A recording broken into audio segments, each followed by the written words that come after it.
What's up, GQ? I'm Stephen A. Smith. Today I'm going undercover on the internet. It's actually me.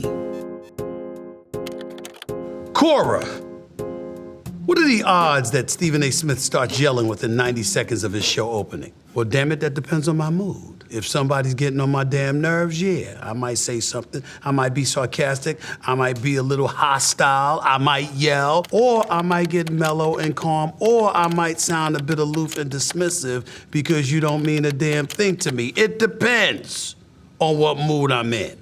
Post it. We've been hoodwinked, bamboozled, led astray, run amok, and flat out deceived. What does Stephen A. Smith mean by this expression? Obviously, I stole that line from Denzel Washington playing Malcolm X in the movie Malcolm X. One of the great movies, but one of the greatest, if not the greatest actor in American history. Having said that, that's where I got the line from, and usually when I use that line, it's a theatrical way of saying somebody's full of shit. What is Stephen A. Smith's relationship like with LeBron now? Virtually non-existent. Cordial when we see each other. High and by, we keep it moving. He plays, I talk about how he plays. Obviously, sometimes he likes it, sometimes he doesn't, and I don't lose sleep at night over either scenario. Twitter. Stephen A. Smith doing quiet and disappointed voice is one of the funniest things on television. When I'm quiet, it could be for a multitude of reasons. Sometimes I'm quiet because I want you to complete your train of thought because you've had enough rope to hang yourself, and I know you're gonna continue to do that the longer I let you speak, so I'll let you dig your own grave. Other times I'm quiet because I'm highly pissed. And when that's the case, I get very quiet. I submerge myself into the depths of my thoughts because I know I'm gonna come out swinging. At SupSup1978. We'll talk about that Twitter handle another time. SupSup, really? What's the percentage of all of Stephen A. Smith's predictions this past year? Well, that depends on what you're talking about. If you're talking overall, I would tell you I'm about at 93 to 95%. I don't get too much wrong. Now, there was a bad stretch. There was like 5 or 6 consecutive years where I was wrong calling the NBA Finals. For the most part, dating back to my career in 1993, go check the stats, baby. I'm usually right. And when I was courtside or in the press box, as opposed to being stuck in studio doing all of these daggone TV shows, I really knew everything, because I could look in dudes' eyes when they walked up to courtside. And I said, oh, damn. He was hanging out too late last night. He been on too much weed. This dude right here is preoccupied. There's something wrong. There ain't no way they gonna win this guy. I could call it, and I was always on the money. But I had a bad stretch there. But I've recovered over the last few years. Next, Stephen A. Smith is pretty good at several things. Covering MMA is not one of them. He can talk really loud and fast, though. With all due respect, could you shut the hell up, please? How many times do I have to tell y'all I am no MMA expert or analyst? I go to the games as a fan. But because Stephen A. is in the building, Stephen A., what do you think? You know how many people out here making predictions about basketball that don't know what the hell they're talking about? I don't see y'all calling them out. Post it.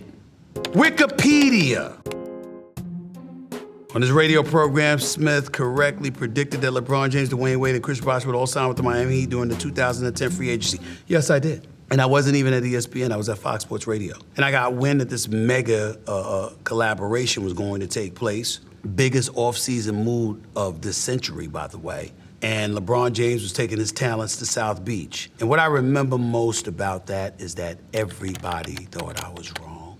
Everyone was attacking me. And although I had been let go by ESPN a year earlier and I had just gotten back into the business, had I been wrong about that prediction, who knows where my career would have been, because it would have been an excuse for those critics to further question my credibility and to keep me away from regaining my stature as essentially who I am today.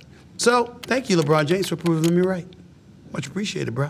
Smith has been known to say many times that he knows absolutely nothing about the sport of hockey, such as by saying that tie games still exist in the sport, despite the presence of 3 hockey teams from within the New York metropolitan area where he was brought up. Well, first of all, you need to know what the hell you were talking about. I actually was talking about the NFL when I made that mistake, not hockey. There's nothing wrong with me being wrong about the sport of hockey. The only reason I've come to care about hockey is because I'm friends with the commissioner, Gary Bettman. If it wasn't for him and PK Supon, who I'm also friends with, I wouldn't give a damn about hockey. I would still tell you the only thing I know about hockey is that the puck is black, okay? And damn it, it's cold in the arenas. What black person you see rolling around playing hockey? Moving on. Let's transition to YouTube. Oh my goodness, these are videos. They're Hall of Famers at everything but winning. Yo, if the Cowboys win the next Super Bowl, Stephen A. Smith has to go on national television and apologize or something. It's not the Cowboys I despise. It's those disgusting, nauseating fans of theirs. They make me sick. I can't stand them. I just can't. They can come out of a gym smelling like skunks and still think they got on perfume. They could sit up there and finish the season 1-15. The year ends at 7 o'clock Eastern Standard Time, PM, on January 5th. And by 7:15, they're like, you know we're gonna win the Super Bowl next year, right? You know we're gonna win the Super Bowl next year. They make me sick. I can't stand them. Next, Instagram. New York, stand up. New York, stand up. Woo! Told you. Why New York fans always get so damn excited after a W? Y'all literally the epitome of people acting like they never won anything. Y'all so embarrassing. Oh, that's fair, that's fair. We can be a bit embarrassing sometimes. We can engage in hyperbole. When you love a franchise like the New York Knicks that haven't won since 1973, that will do it to you. Yankees, 27 World Series titles but haven't won since 2009, that'll do it to you. Mets haven't won a World Series championship since 1986, that'll do it to you. Okay, that'll do it to you. It happens. But at least we're not delusional. We know we suck. That's why we gravitate to the rare moments when we don't. 5 minutes left and the Lakers are in trouble. Snoop Dogg! Yes, we are clean, your lens. It's Snoop, what do you want me to say? It's my brother right there. I don't know what the hell that meant. I don't know what he's talking about. It doesn't matter. He's Snoop Doggy Dogg. You understand? Anything he says works for me. TikTok. I think America is the land of second chances, except for when it comes to this dude, Mr. Jabba the Hutt, you fat slob. How much has ESPN changed from then till now? This seems so unhinged. Laugh my ass off. It's not that ESPN has changed. It's that society has changed. Things that you could once say, you can't say anymore. Our level of sensitivity has been heightened to an alarming level. The slightest offense could cost you your career, not just your job. I can't go to work every day, be on national television, or be on the radio, or be on the airwaves of my podcast, The Stephen A. Smith Show, telling you lies. I'm gonna let you know where the hell I stand. I don't give a damn what anybody says. Kevin Durant heading to the Golden State Warriors. That is the weakest move I've ever seen from a superstar. Plain and simple, that's just... Who wouldn't join a better team for a chance to win a ring? Now think about Kevin Durant going to the Golden State Warriors. I still believe it was the weakest move I ever saw for a superstar. There was no competition. That was the least amount of games I watched in an NBA season in my career because I knew no one had a chance of beating Kevin Durant and the Golden State Warriors because they were far too superior. Posted. Reddit. I think Stephen A. Smith secretly loves the Cowboys. Jerry couldn't say it any better. And also, at least Stephen is entertaining when he hates. Laugh my ass off. I don't love the Cowboys. I love their cheerleaders. I think they're very, very beautiful, and I think they set the standard for other teams to follow. But I do not love the Cowboys.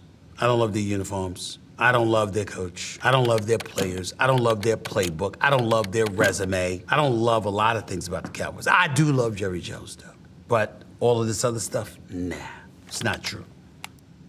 What are Stephen A. Smith's top NBA teams of all time? I would think the 95-96 Chicago Bulls, Jordan, Pippen, Rodman, Steve Kerr and the crew. I would put them there. I would put the Showtime Lakers, 85, I believe. Magic Johnson leading the fast break, Kareem Abdul-Jabbar finishing it with the skyhook, Worthy on one wing, Byron Scott on another, Michael Cooper trailing. I would put them up there. Larry Bird and the Boston Celtics up there with McHale, Ainge. Of course, I gotta put Golden State up there with their 73-win season with Steph Curry and the crew. So that's 4, right? I'm gonna say that 2013 Miami Heat team led by LeBron James with Chris Bosh and Dwayne Wade and those guys. That's what I'm gonna say. Those are my 5. Really? Your livelihood, millions of dollars, and you can't stay off the weed? Laugh out loud. I wonder how he prepares for these rants. Is it pre-thought or he just goes off? I just go off, man. I'm not trying to imply that everything is extemporaneous and off the cuff because I'm well prepared. I always do my homework before I speak publicly, but I don't definitively know what I'm going to say until it's time to speak. Post it. All right, I'm signing off. Be happy, all right? I don't usually give my time like this, but I did it for you. I did it for you. Much love to y'all. Take care.